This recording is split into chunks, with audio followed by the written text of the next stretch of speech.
Thank you, Jim. Welcome.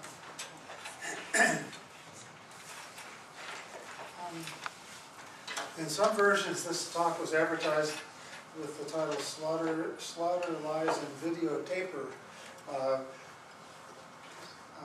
It should be, My fault. no, I mean, not a biggie, but the title is supposed to be an allusion to a well-known movie from 1989 called Sex, Lies, and Videotape. What took place in Baton Rouge, Louisiana? Sorry? Took place in Baton Rouge, Louisiana. Took place in Baton Rouge, Louisiana. So you've learned something already this afternoon. Dr. Wendling of our department sent me an email on Wednesday saying that she would like to come to this presentation, but she is advising Fulbright candidates, a very important part of her role in the college, and so she unfortunately could not make it. But she said she wanted me to understand that she got the allusion to the movie. However, since she was 13 years old in 1989, her parents didn't let her see the movie. I wrote back to Dr. Wendling, that is really depressing. Not that her parents wouldn't let her see the movie, but that she was 13 years old in 1989. And then it turns out that Dr. Ozar was 11 in 1989. We just found that out yesterday. In any event, that's the illusion that is contained in the title, for better or worse. It has a relevance, I thought, because what we are talking about is a tactic developed within what's called the pro-life movement to expose certain practices of the Planned Parenthood organization, and the Exposé involves arguably lying and certainly videotape. And so just a word or two about these practices. The group, a specific group within the broader pro-life movement called Live Action. This is a group that was begun a couple of years ago by a very young woman, Lila Rose. She had just graduated from UCLA Film School and very strongly a member of the pro-life movement.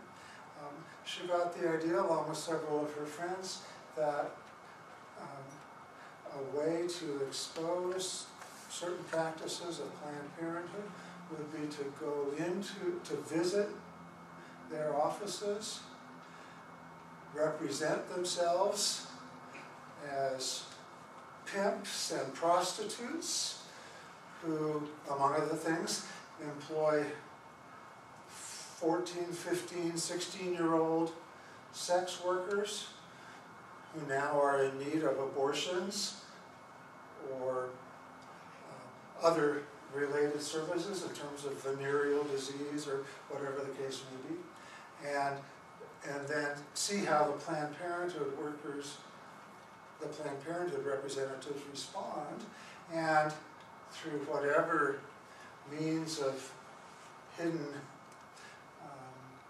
video camera, you can make them pretty small now, right, Charlie? Pretty small. They videotaped these encounters and posted them on the web. They posted transcripts, written transcripts of those encounters, and all of this within the last year and a half. And since those things were posted, there have been calls, in some cases successful, for a defunding of Planned Parenthood. As you may know, Planned Parenthood receives a tremendous amount of taxpayer dollars every year. By one account that I read, over $5 billion in taxpayer monies have gone to Planned Parenthood since 1973, when Roe versus Wade legalized the practice of abortion in this country. Over $5 billion has gone to Planned Parenthood. They are by far the largest provider of abortions in this country. They operate 300 plus abortion facilities across the country. And so they have become a kind of natural target for the pro-life movement. Now, of course, the people who work in the Planned Parenthood offices, we have to assume, don't see themselves as doing terrible things, as working toward terrible ends or goals. Whatever they think about, they are doing this as their livelihood, and I assume that many of them consider themselves doing a genuine service to the clients who present themselves to Planned Parenthood. That I think is an important point with regard to the moral assessment of the tactics of live action. In any event, these videos were taped in abortion facilities in New Jersey, and then in the state of Virginia, and now other states. Shortly thereafter, the calls for defunding began, and so in the state of Indiana, that state withdrew state funding for Planned Parenthood. The state of Kansas, the state of North Carolina, and most recently the state of New Hampshire all have withdrawn their public funding, state public funding for Planned Parenthood. And a congressional committee, that is a federal committee of Congress, chaired by Representative Stearns of Florida, now is investigating Planned Parenthood, the umbrella organization, and his committee has asked the national headquarters of Planned Parenthood to answer certain very tough questions, I think it would be fair to say. I have a copy of his letter to Cecile Richards, the president of Planned Parenthood, if anybody wants to go into that. In any event, suffice to say that these tactics of live action have, to some degree, worked. They have, to some degree, worked. However, it seems clear that the tactics involve some sort of direct misrepresentation of the people involved, if not outright lies, as many would consider them, outright lies. And traditionally, there has been, at least among philosophers, quite a strong sense that there is something morally dubious about the practice of lying. And so controversy has erupted. Now, within the group of philosophers and theologians who tend to support the pro-life movement as to whether this particular tactic is a morally acceptable tactic.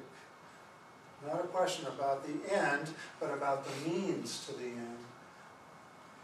Is it a legitimate means to lie, or whatever we're going to call this, to the Planned Parenthood workers in order to run this, so to speak, sting operation and catch them making recommendations as to how to avoid legal sanctions in certain jurisdictions. For example, the sanctions against child sex trafficking, that being a primary one. These films and the transcripts reveal that the Planned Parenthood workers were very free with advice as to how to avoid the consequences, the legal consequences of sponsoring child sex trafficking. Okay. As indicated on the handout,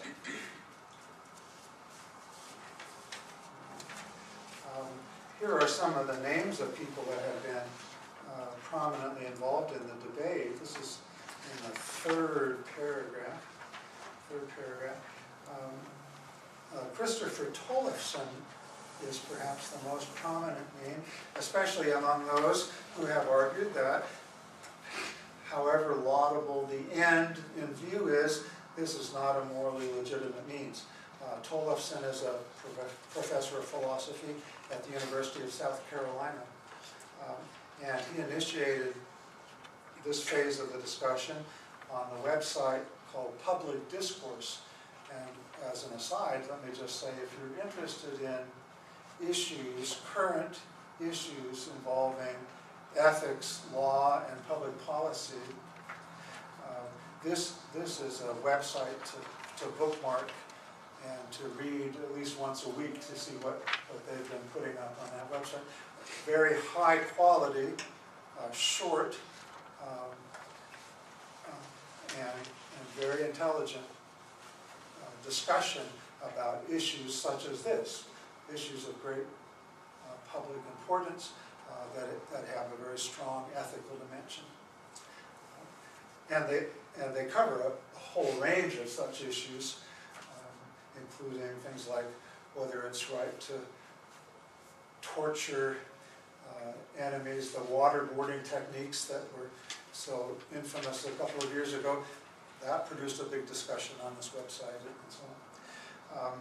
Now, Tollefson, back in February of 2011, first wrote about this and presented his case against these tactics, and then immediately other authors such as Christopher Kazor out at Loyola Marymount in Los Angeles, Peter Kreft, who is a professor at Boston College, Hadley Arcas, who is a professor at Amherst College in Massachusetts, and Janet Smith, a woman who is a theologian at Sacred Heart Seminary in Detroit, and who spoke here a couple of years ago.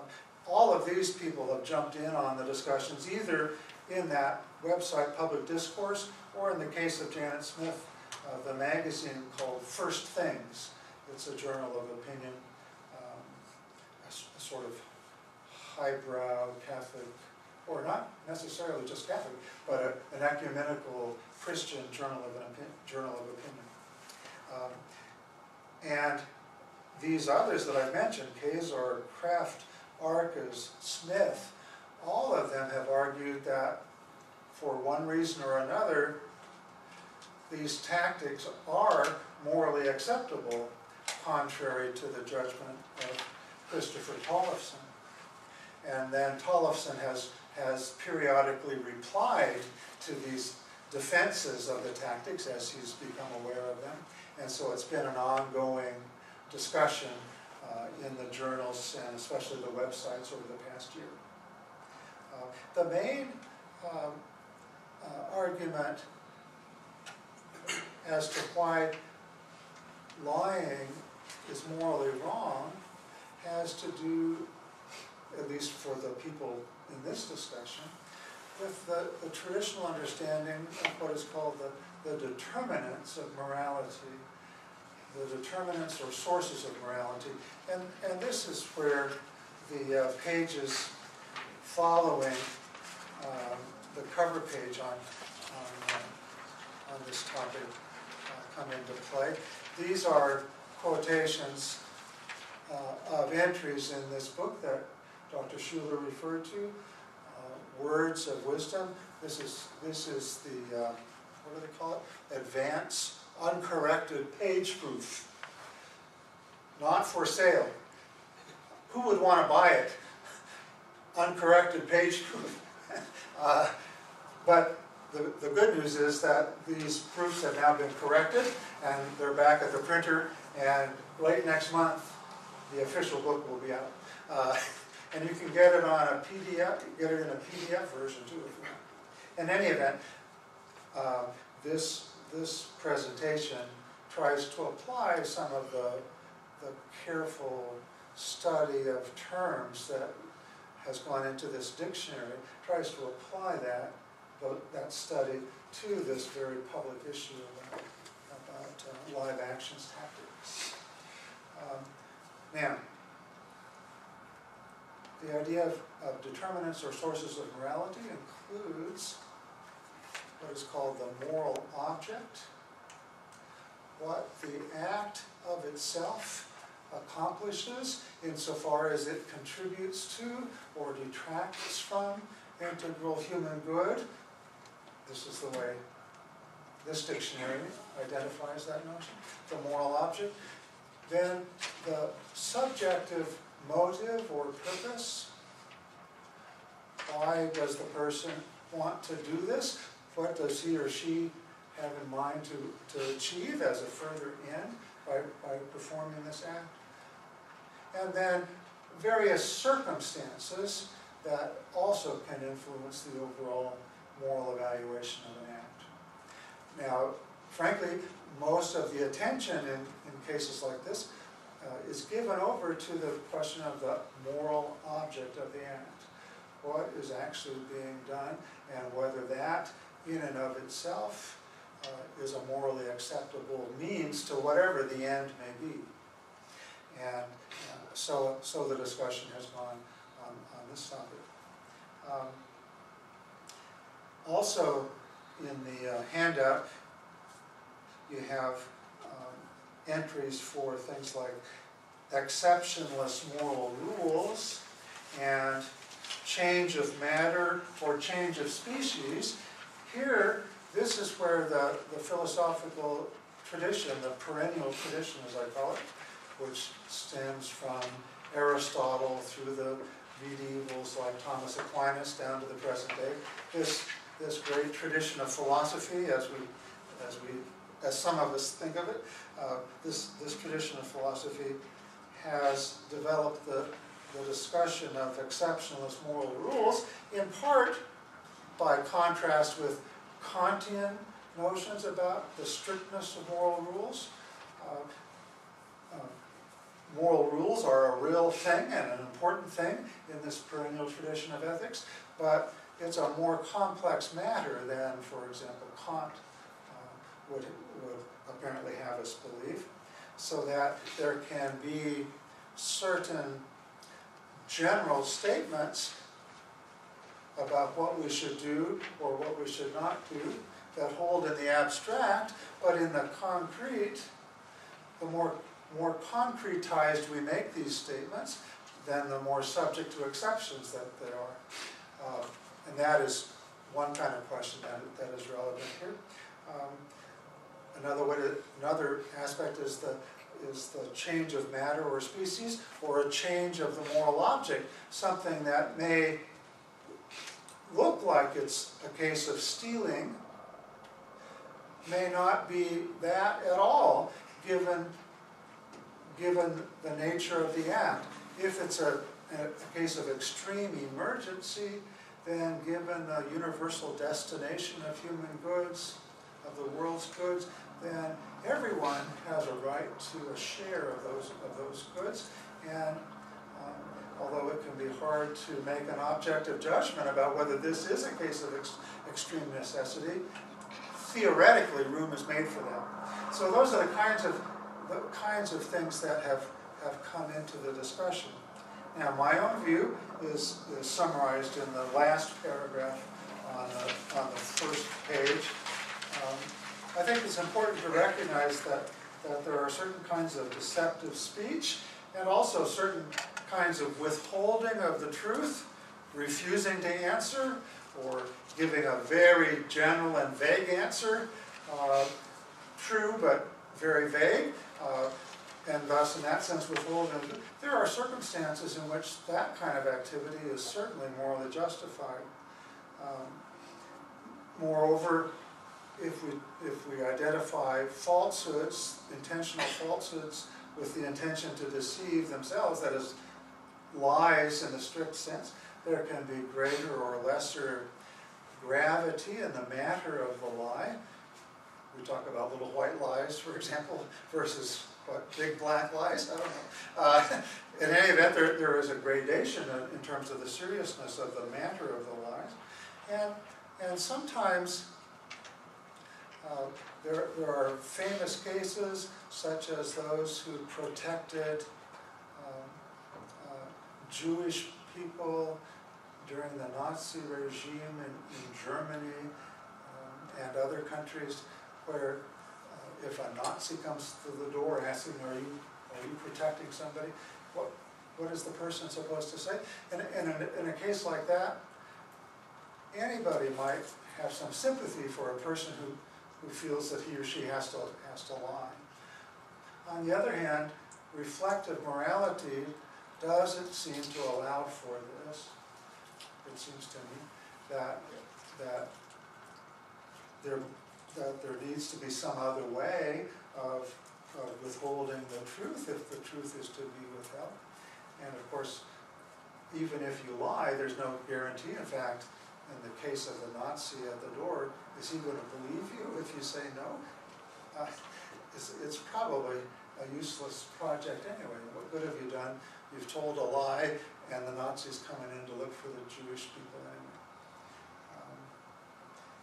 anyway. Now, if that's the case, then every instance of lying involves a kind of moral failing, and that would count against the tactics of live action. And here, although those of us who are oriented toward pro-life can be sympathetic to live action, especially the goal, the end, here it's not a case where you're thrown into a situation where there's a Nazi at the door. No, you've planned and schemed, and you have a broad scale program of trying to trick people into divulging illegal practices and so on, and that can hardly be said to be a case of necessity. It seems to me. And so I myself tend to support Christopher Tollefson against many of these other commentators who have argued against him. With that, I will stop and be happy to fill in details for you as the discussion proceeds. Yeah, thanks very much, Jack. That's a great discussion starter. I guess I was thinking about the Nazi cases. There does seem to be a difference with the intentionality or the organized plan. But what I was wondering about is, what about the similar case of a police sting operation to uncover a prostitution ring of people that are prostituting children? How is that not analogous to this? It is analogous to it. Okay. It is analogous to it. Whether it's just the same is another matter. The police are involved as public officials and public servants to try to uphold the law of the land.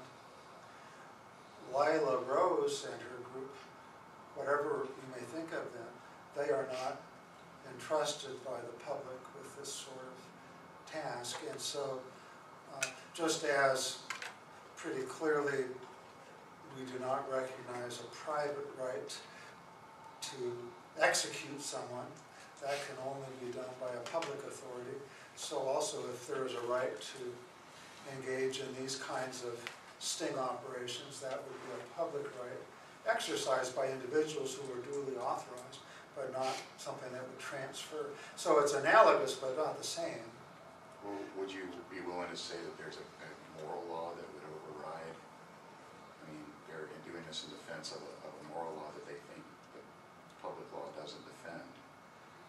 And the live action people, I do believe, see it in something like that way. Now, what is that overriding law? that we must do whatever it takes to protect the innocent, to protect innocent lives. Something like that. Something like that, I assume.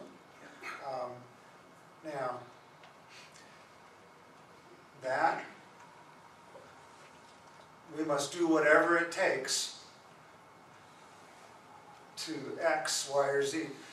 That form of moral imperative sometimes has a place, but it has a place when things in general are chaotic, where there isn't the rule of law or the force of custom that preserves traditional moral behavior, it seems to me. And it's only if you see your situation as being so extreme that the moral rules simply no longer apply, or the moral standards no longer apply, that you would say, I appeal to this ultimate law to do what it takes to protect the innocent.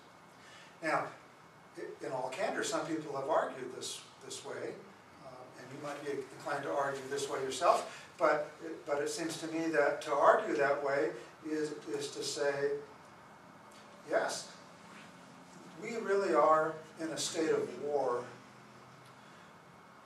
with, that is, the forces of righteousness really are in a state of war. This is not just a metaphor. Right. I wouldn't know if they would go as far as saying that it's anything, the moral maxim is anything that would defend innocent life. It's bringing this to the attention of the public authority by exposing them. And then it's the public authority that actually carries out the consequences for them. So, yes, well, it's not as though Lila Rose is going to try to it's not like single-handedly defund Planned Parenthood, right. but She's she's trying to do the thing abortion. that will raise public consciousness to defund it. And her method of doing that, her means to that end, is a means that involves plain misrepresentation. Right. And that I don't see as something that a private citizen, unless that private citizen looks around and says, this is a warlike state that we're in.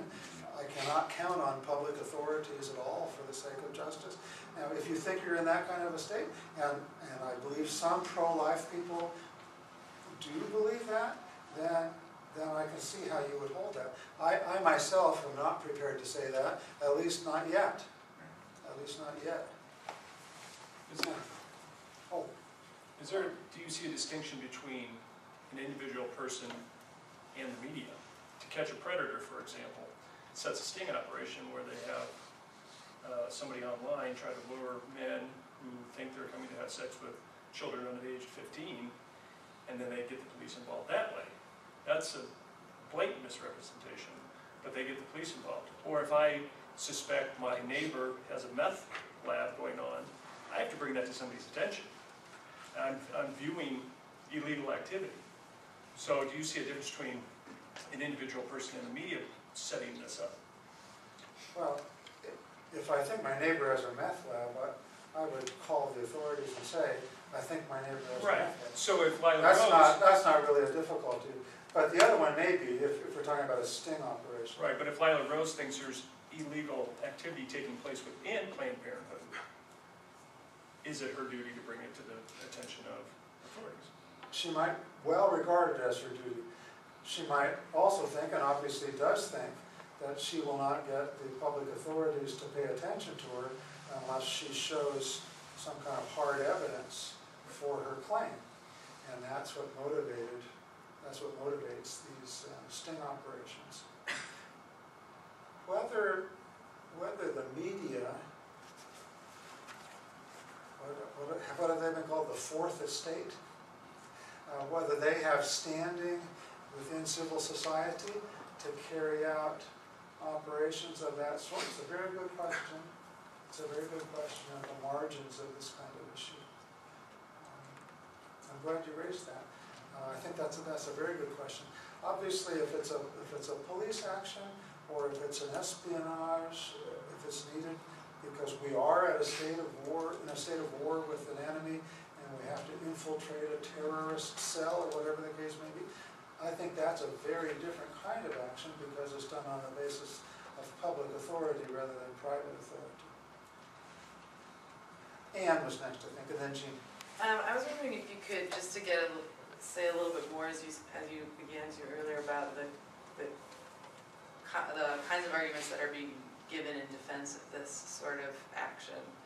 And if it is this sort of kind of state of war, as you're articulating it, that kind of mentality for some of them, but I'm curious to know if that's true for all of them, what other sorts of arguments have been given. But I was wondering if in that case, then there would be no difference really between what was done in the sting operation and simply just not even going through the process of the operation, and in fact, let's say, and just simply publicly reporting information that they had no proof for whatsoever. Right? That would also be would also be defensible. I mean, just spreading lies without. I mean, you know, so there's a spreading rumors that one doesn't really know. I mean, so putting aside the point, which obviously in our current media society, the visible proof is somehow better, but I guess I'm saying that there's the kind of the act of deception involved in revealing what turns out to be true in this case, that these people really were offering, say, help to, you know, avoid legal sanctions for sex trafficking, which is not great. And simply just saying that they do those sorts of things without any sort of proof whatsoever. I mean, so there's both kinds of deception, and the other one is even more explicitly, let's say, a lie, assuming that people, let's say, believe it. And I guess I'm saying that. So if you knowingly misrepresent what Planned Parenthood is doing, or whatever your object is doing. Right. Yeah. Well, I don't know anybody who defends that. I don't know. But wouldn't it be defensible in the kind of a defense that was just given for this action? That's my question. I'm not sure that it would. Let me because talk about the defense. It's still just a lie in the name of you know, this war. Oh, if we think it's a state of war, then all bets are off. All ordinary moral rules are subject to exception and so on. Yes, that would be the case. Now, let me mention a kind of argument that has been given that I haven't had a chance to mention yet. Some people say, and in fact, in the dictionary, I mentioned that there are cases in which saying, that is physically vocalizing what one knows to be untrue, does not constitute a lie. For example, when I am a member of a dramatic cast, I'm playing a role in a production. Everybody understands, or they should understand, that what I am uttering is not necessarily what I believe to be true. And so, in that context, to knowingly utter an untruth is not a case of lying. Others would suggest that in cases of pleasantries, how are you this afternoon? I'm great, thanks. Actually, I have a pounding headache, and why did I agree to do this talk? It seemed like such a good idea at the time, you know. But I say I'm fine, thanks. Right? Everybody, or at least many people, may know that I'm not uttering what is true, but it's a pleasantry. This is not a case in which I ought to tell the truth as I understand it. And so people have tried to look at these exceptional contexts, which really change the moral object, to use the technical term. Those contexts change the moral object, and they've tried to say, well, Lila Rose and her people, they're play acting. They're going in and they're acting as if they were pimps and prostitutes. Yes, indeed, that's what they are. That's what they were doing. The only problem is that the Planned Parenthood workers don't know they're being caught up in a play, and again, unless we think all bets are off, then it is a duty, at least according to this tradition, when you are representing yourself in a context in which the other person rightly expects you to be telling the truth. You have a duty to tell the truth. Or you have a duty not to tell a lie, not to deceive by means of a falsehood. So there are people who have argued that this isn't really a lie because it's a special kind of case. And there are special cases, but I'm not sure this is one of them. And then there are others who say that the moral rule against lying is just not as absolute as people have thought it to be. And in some cases, lying is justified. And if it takes lying to get Planned Parenthood to face the music with Congress and the state legislatures, then let's lie away. That is the attitude of some. And both of those claims strike me from the standpoint of philosophical reflection as morally dubious. Jean, this is a simple question. Was the criminal action that here's young prostitutes, pretty much in every city, okay? So when they reveal that they're young prostitutes at Planned Parenthood, the criminal activity was that if someone reveals they're a prostitute, I should call the police on them? I mean, I'm not, could you say what they did when they were told the story that was virgin? Now, we didn't have cases where 16-year-olds or 15-year-olds walked into Planned Parenthood, but we had cases in which 25-year-olds or 35-year-olds walked into Planned Parenthood and said, I have this string of girls, etc., and they need your services. We have to kind of be careful here because half of them are 15 or 16 years old. That's the kind of thing that they went in and said. So what was videotaped were instances of Planned Parenthood workers advising these supposed pimps as to how to get the services for their girls, even though they would be protecting an underage sex trafficking operation. So the Planned Parenthood workers were caught on tape aiding and abetting a childhood sex trafficking operation. That's the criminal, or the allegedly criminal activity. As far as I know, no Planned Parenthood worker has actually been convicted of a crime because of one of these things. But it is prima facie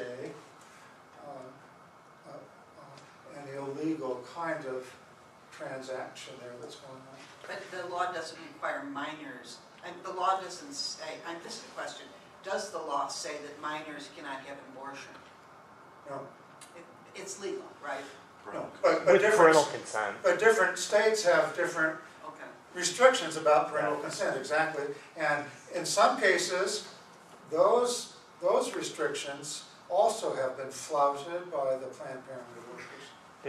They have a bunch of other videos that don't say anything about pimps and prostitutes and stuff, and it's just underage people, women going in there and saying, I'm 13 and my boyfriend who has impregnated me is 35, which is rape, it's statutory rape. And they don't say they're going to report it, and if you say that to anybody, you have to report that. It's a crime. It's law that if someone came up to you and said, I'm 13 and my boyfriend who has impregnated me is above such and such age, you have to report it as a crime. Not in every case. Not in every case, but in some of everybody a mandatory reporter, but someone who works in a publicly funded healthcare facility is a mandatory reporter, and that's what. Yes, and that's what they're doing. Yes. I was going to say, it seems like the people from live action were like stuck in a morally ambiguous place because, on one hand, I guess the question is it worse for them to tell a lie like this, to do something that they think is better morally, or is it worse for them to sit by and not let anything happen if they completely disapprove of whatever's going on? Like this one's more morally reprehensible. If that's the choice, then it really is not an ambiguity. They're in a no-win situation. Whatever they do, they're going to be doing something wrong. But that's not a fair assessment of what the alternatives are, because there are many things that can be done to promote life and to try to minimize, if not eliminate, the practice of abortion. Many other kinds of activities can be undertaken toward that end. So it's not as though this was the only choice that they had. They freely chose this tactic. Just as some people have freely chosen to pull out a gun and shoot an abortion provider. Now that's a way to deal with the situation too. As far as I know, no moralist has supported that tactic, but some moralists support this other tactic. Yes, in the back. If Lila Rose and her group were in live action were to go in and take the video of these workers kind of working around and like protecting the child sex traffickers, and if they took that as evidence and gave that to the police, would that be a different situation altogether? Like if that then became evidence versus something they were just posting on a website, would that be sort of a different situation? Well, I would still have one kind of problem with it from the standpoint of moral reflection, in that they would be acting as private individuals in a capacity where it would take a real public authority to have the right to make a claim to undertake that kind of misrepresentation. Now, sometimes, of course, police officers and such do go undercover and they misrepresent themselves. And some people have big problems with that kind of activity. But if that is justifiable, it's justifiable because the police really are authorized by the public to do that.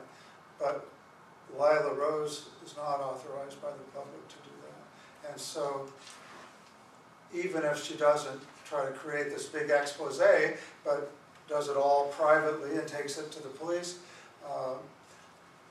or walks it up to Congress or whatever, she's still lying, arguably lying to the Planned Parenthood workers, and that's the nub of the issue,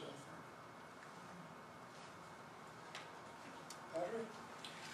Patrick? Two questions, Jack. One, I guess I'm not entirely sure why putting in the hands of the public authority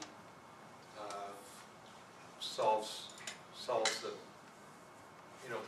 makes the moral issue of lying go away. It doesn't necessarily, but if it's justifiable on that basis. But I guess I'm asking about the if part there, I guess. Okay. The other thing is I just wonder about what implication would this have for something like civil disobedience, where you deliberately violate a law? And are the considerations that lead you to the conclusion you reach ones that would rule out civil disobedience or kind of frame it in a certain way? I'm wondering. And the answer is not necessarily. Not necessarily. There are different kinds of civil disobedience, different circumstances in which civil disobedience might be contemplated. If one is confident that a publicly promulgated law violates what the tradition calls the natural moral law, then that law, that public law, even though it's on the books, does not have the proper effect of law as a properly developed law would. And so it's not really a law at all. Aquinas says it's not a law, it's an instance of violence. An instance of violence that depending on how serious the violence is, should be resisted. You remember Martin Luther King's letter from Birmingham jail. He appealed explicitly to this passage from Aquinas where he says a human law that violates the natural law and the law of God is no real law at all, but rather an act of violence. And that was his justification for civil disobedience. Yeah, but he was in jail because of violating the parade permit. He was in jail for violating the parade permit, and his argument was that by extension, this parade permit and everything that it stood for, I mean, the lack of a parade, the refusal to grant a parade permit in the circumstances in which there is this obscenely non-conforming public law as non-conforming with the natural law. He regarded that as sufficient to indicate that this public law was not to be recognized, not to be observed. So, is there a comparable public law in the case of abortion? There might be, but I don't see that what Lila Rose and her group are doing can appeal in the same sort of way as Martin Luther King did to the laws against segregation, to the laws mandating segregation. Yes? Okay, I have an article that I read by Omar Gutierrez, who is Special Assistant to the Archbishop here in the Archdiocese of Omaha. And he did a critique also on this. And I want to bring up one point, and it's going to be coming back to lying. And he says, what is lying? We've got the definition from St. Augustine quoted in the Catechism 2482. A lie consists in speaking a falsehood with the intention of deceiving, which you've established. That helps. 2483 gives this in my English translation and from the Vatican website. To lie is to speak or act against the truth in order to lead into error someone who has the right to know the truth. So the question, and the reason that he emphasized the last phrase is because the question and point is, does Planned Parenthood have the right to know the truth when they are deceiving the public at large about the services that they provide to begin with? Good. Okay. Okay? I think the answer to that question is no. Planned Parenthood does not have a right to the truth. Okay. However, Omar Gutierrez, if he's quoting that last part as representing what the current catechism says, he is mistaken. He is quoting an older version of Yes, it. the catechism first came out, oh boy, 1994 maybe, something like that. And then there were certain revisions of it that were made, and it was then the second edition, the presumably final edition of this Catechism of the Catholic Church came out around 1997 or something like that. And when that second edition came out, this phrase, those who have a right to the truth, was cut out. So to lie is not just to knowingly deceive those who have a right to the truth, but to knowingly say what is false as part of a deceptive action. That is lying without further qualification. And But would you agree that Planned Parenthood does deceive the public at large about the services that they provide? from So what I understand, You they understand what I'm saying? certainly do. I would agree with that. And also in our state, there is stuck in John Bruning's office some litigation, perhaps against Leroy Carhart by previous workers who have been fired and workers who have quit, that have some very serious allegations against him. And it is a political ploy as to why he is not pursuing it. Because there are enough things. Why to shut the it Attorney down. General is not pursuing these charges? Yes, he is not. Okay. And so I know that's a tangent, but No, I well, think that it it's also very- kind of plays into, okay, when we go about things the lawful way, when people step forward and say, hey, look, this is going on, and the public authority, the quote-unquote political figure is not doing anything about it, what other avenues do people have to turn to? And this Okay. case of, if I was a pregnant woman and didn't want anybody to know who I was, if I would walk into Planned Parenthood and say, oh, my name is Susie, well, I'm not telling the truth, am I? I don't know, what is your name? Actually, it's Trust really me. good. Okay. But, in that same vein, I am telling an untruth. But do they have the right to know who I am? Not necessarily. I don't want anybody to know who I am. Why would I want them to know who I truly am? Do you understand where I'm going with that? I understand where you're coming from. I don't know if I understand where you're going. I don't know. Where are you going? I'm going with it as in, do they have the right to know the truth as to who they were speaking with when they were speaking with the live action group? They could have been anybody off of the street. No, they weren't, but I'm saying in everyday, things like this. I quite agree that at least in these instances, the Planned Parenthood workers did not have a right to the truth if they were prepared to carry out the arguably illegal advising that they did. They did not have a right to the truth. That doesn't mean that we had a right to lie to them. That's something else again entirely.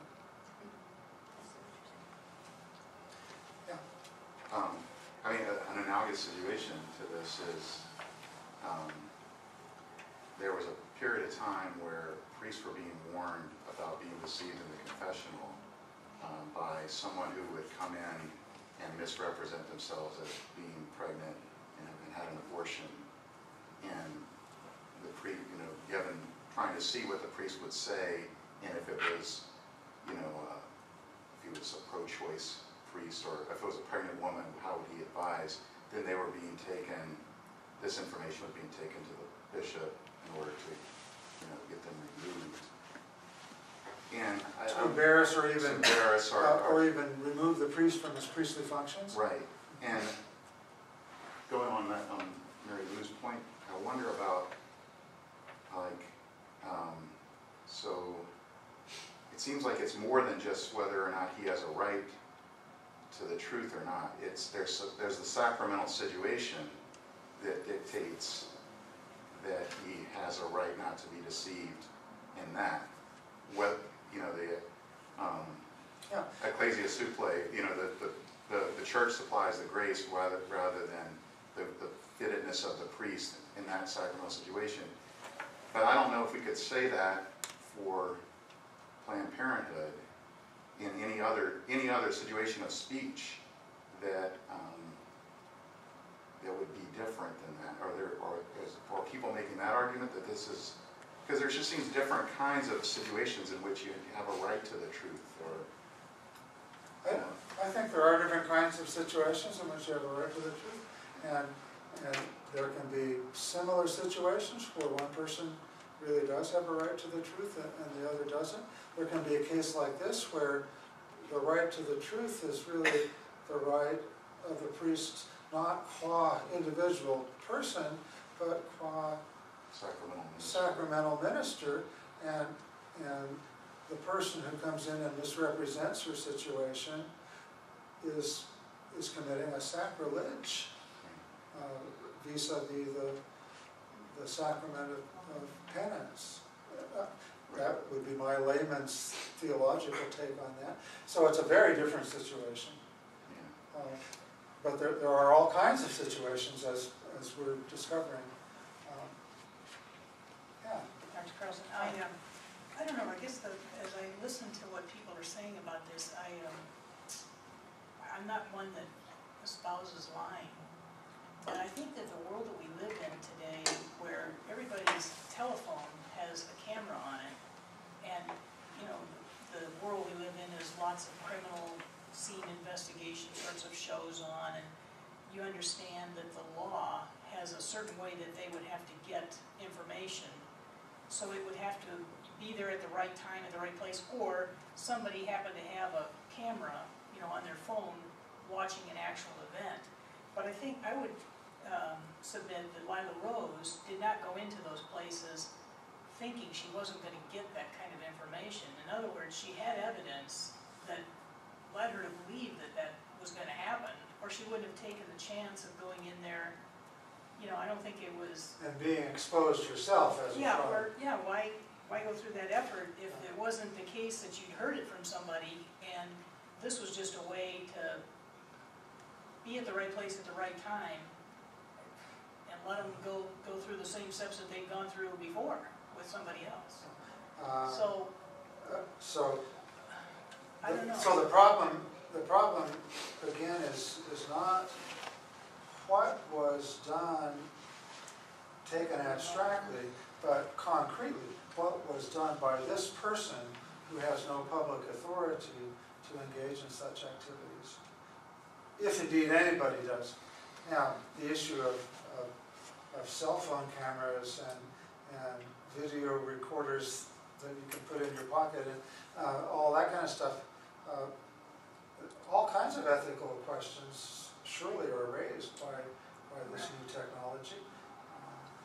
And in general, I'm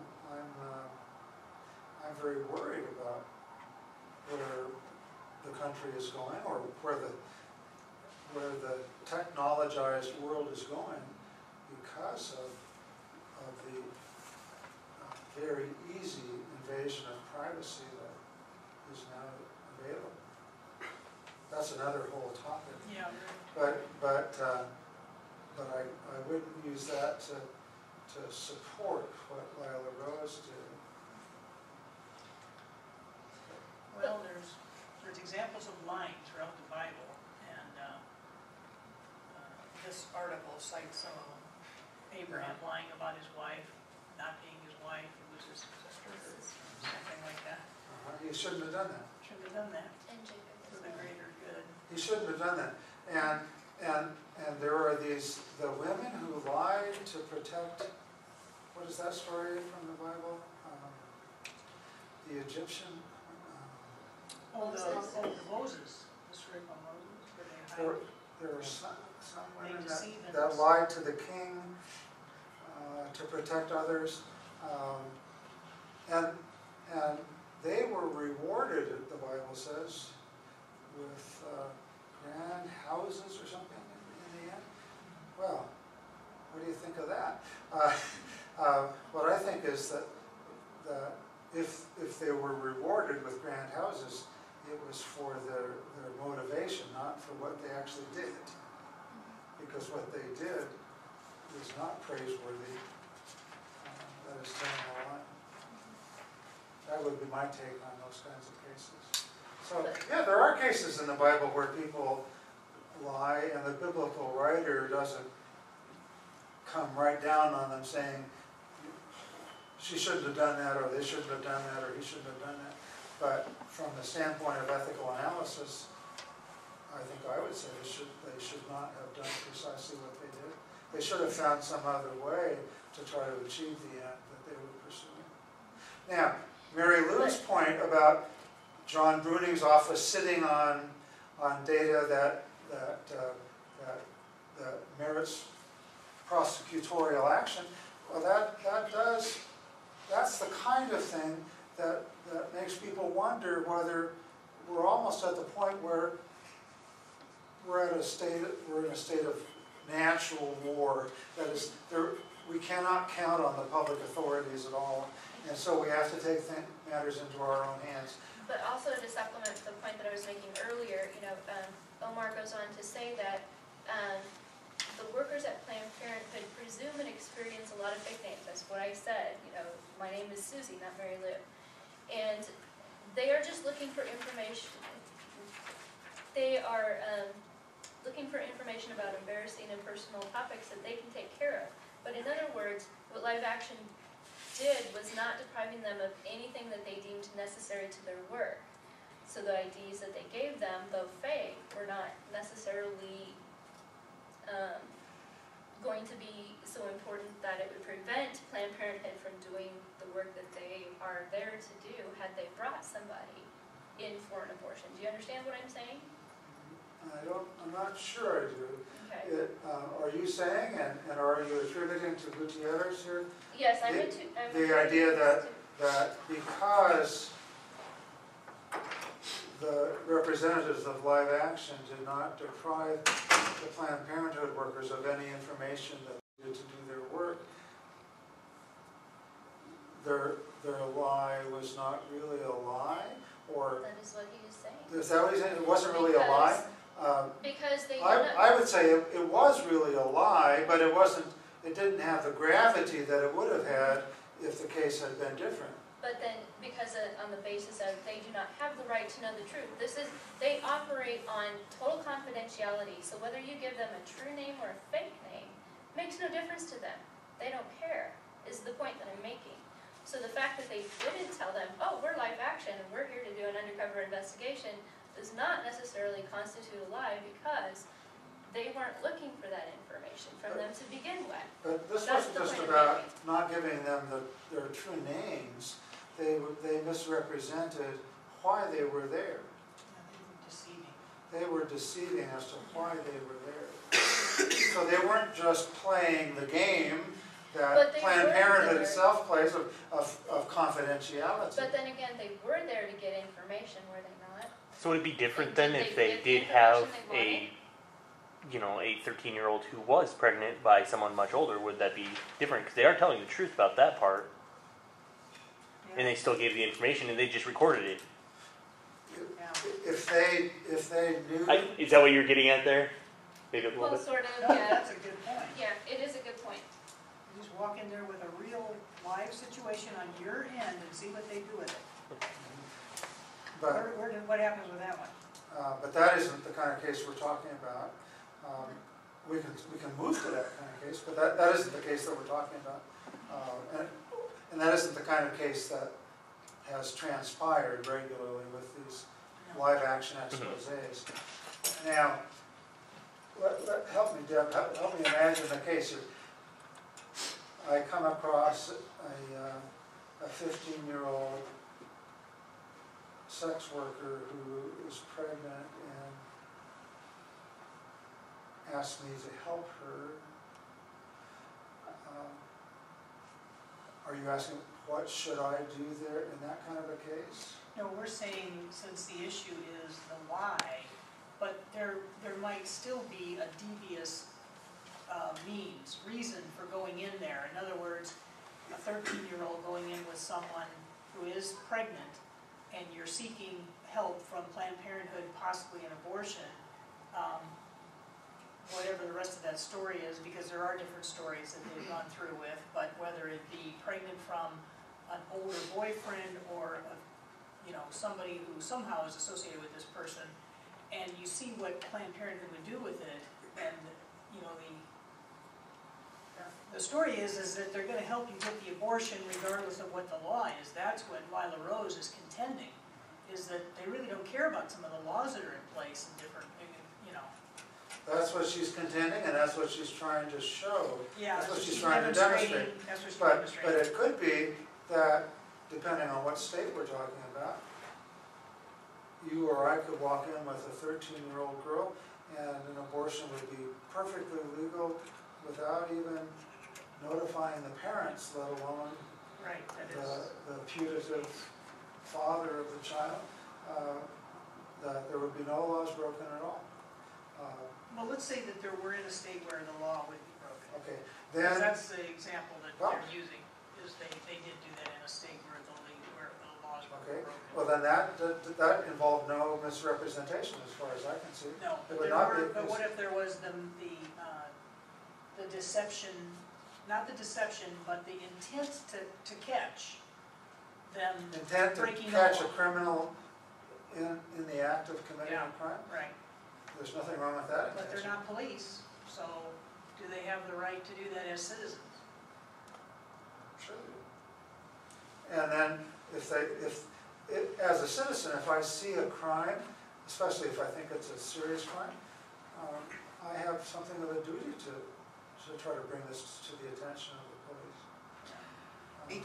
Because we're kind of strict with our hour, we can thank Dr. Carlson and then stay if we want to stay. So let's thank